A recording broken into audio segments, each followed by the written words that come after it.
మద్యం కేసుకి సంబంధించి ఆరోపణలు ఉన్నటువంటి నేపథ్యంలో కీలకమైనటువంటి వ్యక్తిగా విజయసాయిరెడ్డి గారు నిన్న ఎన్ఫోర్స్మెంట్ డైరెక్టరేట్ ఎదుట హాజరయ్యారు.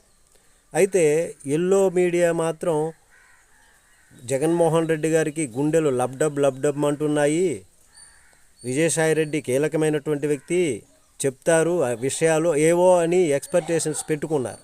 ఉన్నదైతే చెప్పగలుగుతారు ఎవరైనా, కానీ లేనిదైతే చెప్పలేరు కదా.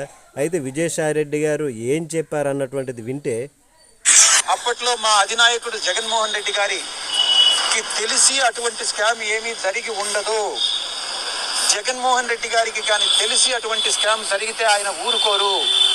నాకు తెలిసి అటువంటి స్కామ్ నా దృష్టిలో లేదు అన్నటువంటి విషయాన్ని నేను స్పష్టంగా చెప్పడం జరిగింది. మద్యం కేసుకు సంబంధించి ఏమైనా డాక్యుమెంట్స్ తన దగ్గర ఉంటాయి, ఆ డాక్యుమెంట్స్ ఇచ్చి దాని గురించి చెప్పి మీరు దీనిపైన కూడా విచారించండి అని చెప్పేటటువంటి కీలకమైనటువంటి వ్యక్తి విజయసాయిరెడ్డి గారు అనేటటువంటి విధంగా ఎల్లో మీడియా చెప్పుకొచ్చున్నటువంటి పరిస్థితి.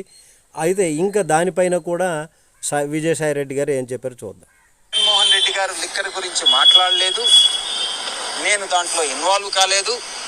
నాకు తెలిసి ఆయనకి లిక్కర్ స్కామ్ గురించి ఆయనకు తెలియదు అన్నటువంటి. అయితే నాకు తెలిసి ఎటువంటి ఈ విషయంలో మద్యం కేసుకు సంబంధించి జగన్మోహన్ రెడ్డికి తెలియదు అని నేను భావిస్తున్నాను అని ఆయన ఆ ఎల్లో మీడియాకి గాలి తీసేటటువంటి విధంగా మాట్లాడారు. దీనిపైన మీ కామెంట్ ఏంటి తెలియజేయండి.